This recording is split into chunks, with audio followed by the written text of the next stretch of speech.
Ever wonder why some people seem to crush their goals while others struggle to make progress? Here's the secret most people miss. They're missing the balance between two crucial types of goals: input goals and output goals. When you bring these together, you unlock a whole new level of growth. In this video, I'll show you how to use both to create momentum in your personal development journey. Let's get started. Why do you need both types of goals? First, let's talk about why balancing input and output goals matter. Think of input goals as your daily or weekly habits. Things you have control over, like reading 10 pages a day, or working out 3 times a week. These are the actions that keep you moving forward, creating steady progress, even on days when motivation is low. Output goals, on the other hand, are the big picture results you're aiming for. These are the milestones that make you feel like you're really achieving something. For example, completing a book, losing 10 pounds, or landing a new job. Now, here's the catch. Focusing only on output goals can be overwhelming, because results take time. But if you only focus on input goals, it's easy to feel like you're putting in the work without seeing the payoff. That's why you need both. Let's take a look at the 3 steps to set effective input and output goals. Step 1 is setting clear output goals. Start with one specific output goal, something measurable that you can achieve over time. For example, let's say you want to read 12 books by the end of the year. This is a clear, achievable output goal that provides a sense of accomplishment once you hit the target. Step 2 is identifying supporting input goals. Once you have your output goal, break it down into consistent, manageable input goals that will lead you there. For read 12 books in a year, you could set an input goal to read at least 10 pages every day, or dedicate 20 minutes each morning to reading.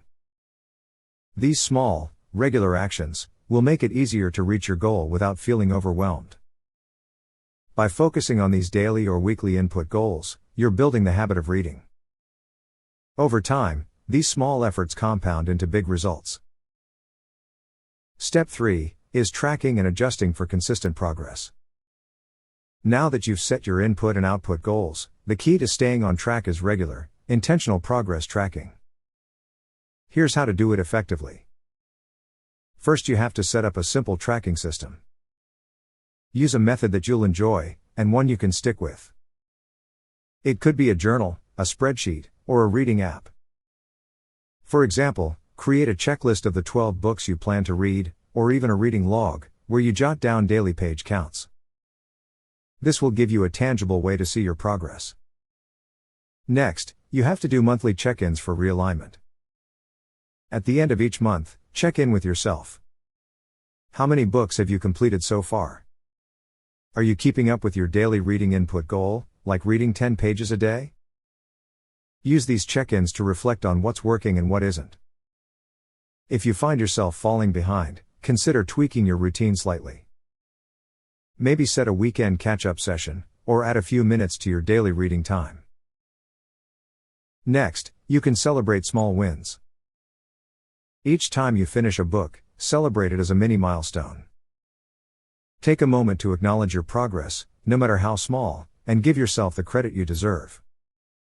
This positive reinforcement keeps you motivated to stay consistent with your input goals.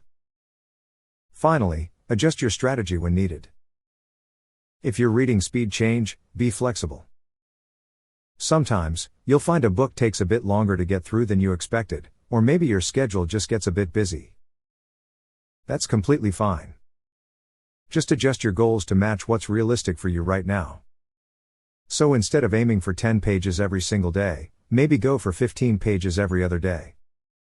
Or maybe even set aside one focused evening, where you can get in a good, longer reading session. Whatever works best, just make it fit your current routine. So, one of the best ways to stay on track with that goal of reading 12 books by the end of the year, is to focus on those input goals. Track your daily or weekly reading habits, make little tweaks as you go along, and that way, you'll keep yourself motivated and grounded. It's a lot easier to hit that big output goal when you're keeping tabs on the smaller, manageable actions along the way. Alright, here's the thing. Avoid setting too many goals at once. It's tempting, but spreading yourself too thin leads to burnout.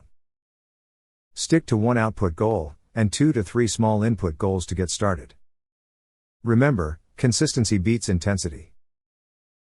Balancing input and output goals is a powerful way to make sure you're not only putting in the work, but also seeing real results. Start small, stay consistent, and remember to track your progress. If you're ready to try this approach, let me know in the comments. I'd love to hear about your input and output goals. Subscribe to our YouTube channel, and like this video, to watch more videos related to personal development topics.